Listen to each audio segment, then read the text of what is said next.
Hello বন্ধুরা, কি করছো তোমরা সবাই? আবারও চলে আসলাম আর একটা ব্লগ নিয়ে। তো এই ব্লগটা ছিল রক্তিমের লাস্টের পরীক্ষার দিন। রাস্তার অবস্থা এতটা বাজে, কারণ আগের দিন ছিল হচ্ছে বন্ধ। তো আজকে মানে গাড়ি তো পাইনি, তোমাদের দাদাভাই নিয়ে যাচ্ছিলো, আর ডাক্তার দেখানোরও ব্যাপার ছিল।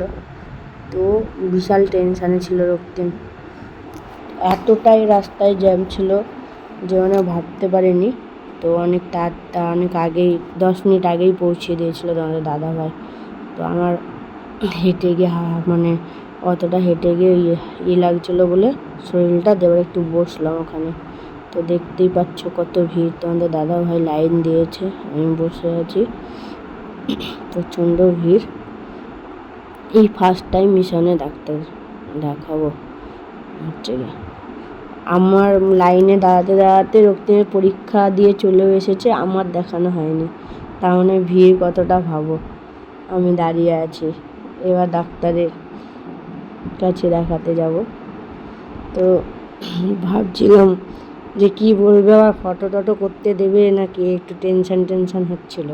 আর সব থেকে বিরক্তকর ব্যাপার হচ্ছে ডাক্তার দেখানোটা অবধি ঠিক আছে, কিন্তু ওষুধ খাওয়াটা ঠিক নেই।